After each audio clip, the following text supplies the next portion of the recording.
This morning I've come to the ancient kingdom of Coosa at the confluence of the Oostanault and Etowah River. I'm standing in the area of what used to be the ancient town of Itaba, which is now Rome, Georgia.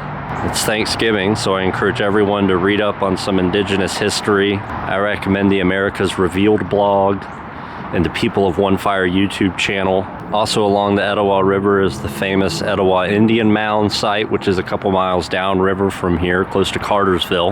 But of course, it's a cemetery channel, and what I came to film today is Myrtle Hill Cemetery. The sun is just starting to crest on the hill there at Myrtle Hill Cemetery. In my opinion, Myrtle Hill is one of the most beautiful cemeteries in Georgia. And let's go check it out. Here's the town of Rome and the Etowah River. And as you cross this river, Myrtle Hill is very striking. The way it just juts out of the river is what really drew me to this cemetery initially. And as is tradition, when you get to this cemetery, you gotta walk straight to the top of the hill. Here we go.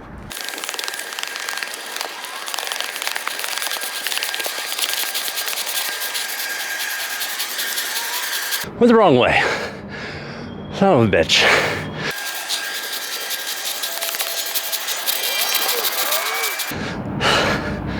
Good Lord. When you get to the top of this hill, it's just a beautiful sight to overlook Rome with the sun rising. Certainly one of Georgia's top 5, top 10 cemeteries to come to. If you've ever looked at pictures of Myrtle Hill Cemetery, or you've come to Myrtle Hill Cemetery, more than likely you've stood in this spot and taken this picture. That's downtown Rome, and the monument you see right there is the top of the mausoleum for Dr. Robert Battery. Robert Battery is known for performing the first oophorectomy, where both the ovaries were removed. He performed this surgery in the 1800s. This is the Confederate monument here at the crest of the hill. And I swear I've been here and they removed this statue and then they've since put it back. It used to be just that pedestal, or the statue was there, then it was just the pedestal, and now the statue's back. This is a beautiful tree here in this cemetery in the fall time. It paints all the plots yellow. At the face of the hill here, you can see it's very steep. This is the front of the mausoleum for Dr. Robert Battery. You can see he's got a butterfly and some poppy flowers etched into the top. And if he were to step outside his mausoleum, he'd have a beautiful view of the Etowah River and downtown Rome. Here's a peek inside his mausoleum, and that is where he is buried.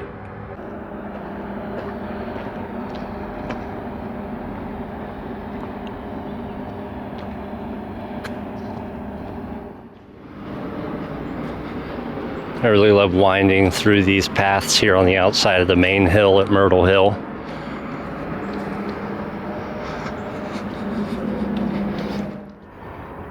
Throughout Myrtle Hill, there's some beautiful monuments. I especially love this angel monument here.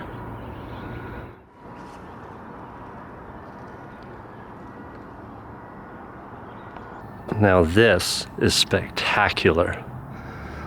This is not something I have seen before here at Myrtle Hill. This is a beautiful thing that they've done to a tree that was otherwise dead and can now be preserved into this beautiful, beautiful carving here.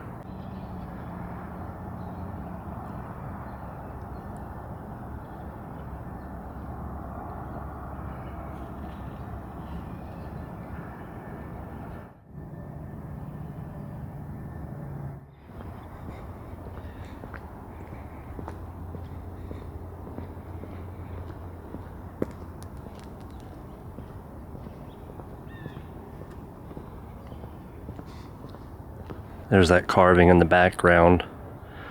I'm just so impressed by that this morning. It's just incredible.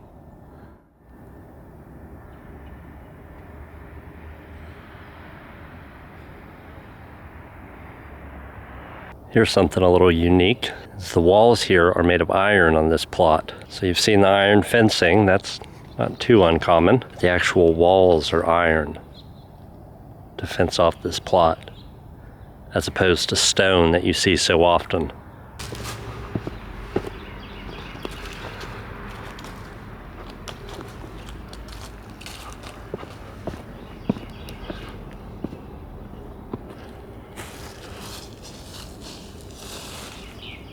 This is the grave of Ellen Louise Axon Wilson, otherwise known as Woodrow Wilson's wife, or the First Lady of the United States. One of the First Ladies of the United States. She's the only one buried in Georgia. She was Woodrow Wilson's first wife, and she died in the White House in 1914. As I wander around this cemetery, all throughout this cemetery, you just get these sweeping views of the hill. It's just a really beautiful place to kind of snake around the hill. This here is the grave of Charles W. Graves. He was killed in World War I. And he is the last soldier to return from the war, or the last body to be returned from World War I. He does not have a federally issued tombstone. This is a private bronze plaque. Planted up and down this veterans section here are 34 magnolia trees that represent the 34 soldiers that died during World War I. Here's the gate to Myrtle Hill Cemetery, where it reads established in 1857. And then to the left is the Confederate dead section.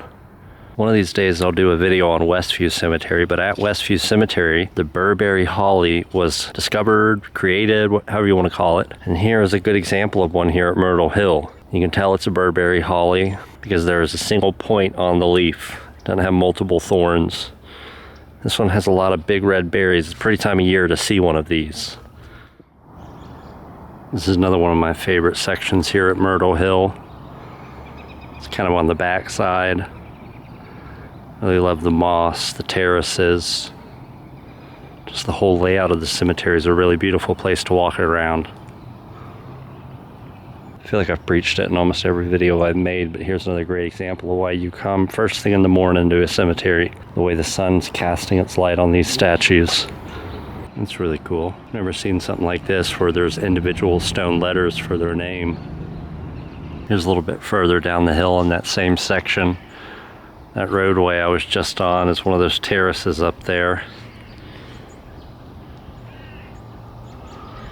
So down this path, over by this fountain, if you're a football fan or a UGA fan, it's the grave of Richard Vonalbaide Gammon. On Halloween in 1897, he was injured at a football game, where he then later died at Grady Hospital. The Georgia legislature then went to attempt to ban the game of football, and before the governor could sign the bill, his mother wrote to the governor saying that that's not what her son would want. And the game of football continues to this day.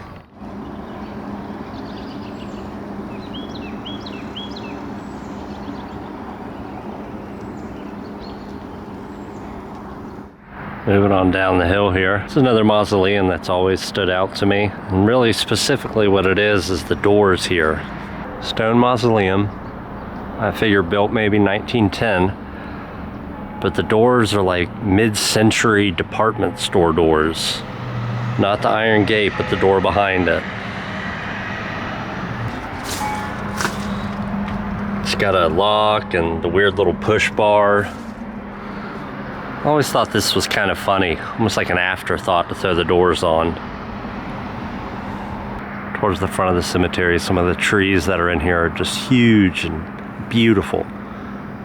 I don't know my trees, but there's one. And the yellow leaves there. It's almost a little alpine-y. Here's something quite topical. Rosalind Carter just passed away this month. And here at Myrtle Hill, she has a butterfly garden. If you like this video, there's plenty of room here at Myrtle Hill to be laid to rest. Mike Jones. I don't have much else to film here.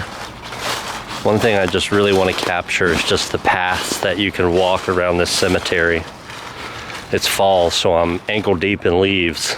It's just really nice to plop on the hillside here, read a book, just spend some time in the cemetery. If you ever find yourself in Rome, Georgia, or up in Northwest Georgia, this is definitely a must-see in my opinion. One thing you may miss at the base of the hill here when you come to Myrtle Hill is this stone right here that commemorates a battle that took place here in 1793 between the U.S. and the Indians. Again, we are definitely in the kingdom of Coosa that Hernando de Soto passed through in the 1500s. And now it looks like this. Come up to the top of the hill again here at the end of this video. Again, we're overlooking Dr. Battery's mausoleum in the town of Rome, what used to be an old Native American town.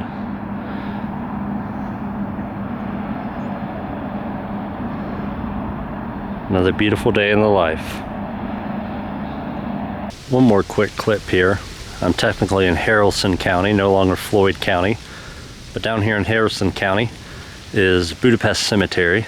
In the late 1800s, a couple hundred families from Hungary were invited to produce wine in this area. After Prohibition passed, they were no longer able to produce that wine, and the community dissolved.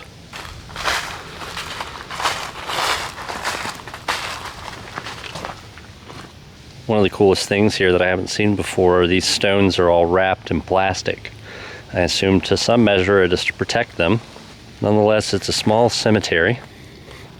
Some of the stones have been replaced over the years, and many of them mark unknown graves. I've had this cemetery marked on my Google Maps as want to go, and I'm grateful to have come visited.